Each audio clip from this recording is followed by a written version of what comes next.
ആഭരണത്തിന്റെ ആകർഷണീയതയ്ക്കപ്പുറം പത്തരമാറ്റുള്ള കാഴ്ചയാണ് ഈ കനകമോതിരം. വലുപ്പം കൊണ്ട് ഗിന്നസ് ബുക്കിൽ സ്ഥാനം നേടിയ ഭീമൻ മോതിരത്തിന് 63.85 കിലോ ഭാരമുണ്ട്. ഇതിൽ 58.68 കിലോയും 21 കാരറ്റുള്ള തനി സ്വർണം. 615 ക്രിസ്റ്റൽ കല്ലുകളാണ് മോതിരത്തിൽ പതിച്ചിരിക്കുന്നത്.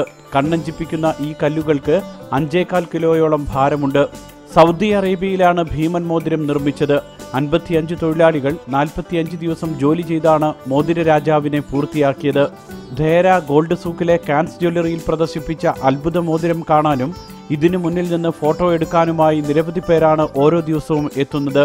ഭീമൻ മോതിരത്തിനൊപ്പം സ്വർണം കൊണ്ടുള്ള വസ്ത്രങ്ങളടക്കം നിരവധി കാഴ്ചകൾ കാൻസ് ജ്വല്ലറിയിലുണ്ട്. കസ്റ്റമേഴ്സ്ക്ക് எல்லாமே டிஃப்ரென்ஸாக கொடுக்கணும். ஸோ அதனால தான் நாங்கள் எங்ககிட்ட கோல்டு ட்ரெஸ் இருக்குது, எங்ககிட்ட கோல்டு பெல்ட் இருக்குது, ஈவன் ஷூஸ் கூட எங்ககிட்ட இருக்குது கோல்டில்.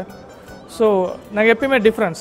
ஸோ മാർക്കറ്റை വിட എങ്ങളുടെ ടോട്ടൽ ഷോറൂം ഡിഫറൻ്റാകவே இருக்கும் உங்களுக்கு. നജുമ തൊയ്ബ എന്നാണ് ഭീമൻ മോതിരത്തിന് പേരിട്ടിരിക്കുന്നത്. വിശ്വവിഖ്യാതമായ മോതിരത്തിന് 30 ലക്ഷത്തിലധികം അമേരിക്കൻ ഡോളർ ചെലവ് വരും. എന്നാൽ ഭീമൻ മോതിരത്തിന്റെ ചെറു മാതൃകകൾ ഇവിടെ ലഭ്യമാണ്. ഈ വിശേഷണങ്ങളെല്ലാം കേട്ട് മോതിരം സ്വന്തമാക്കാമെന്ന് കരുതേണ്ട. കാരണം 63 കിലോയിലധികം ഭാരമുള്ള ഈ മോതിരം ഒറ്റയ്ക്ക് കൊണ്ടുപോവുക അത്ര എളുപ്പമായിരിക്കില്ല. മാത്രമല്ല ഇത് വിൽപ്പനയ്ക്കല്ല, പ്രദർശനത്തിനു വേണ്ടി മാത്രമാണ്. ദുബൈയിൽ നിന്നും ക്യാമറാമാൻ ശ്രീജിത്ത് ലാലിനൊപ്പം സുരേഷ് വെള്ളിമുറ്റം റിപ്പോർട്ടർ.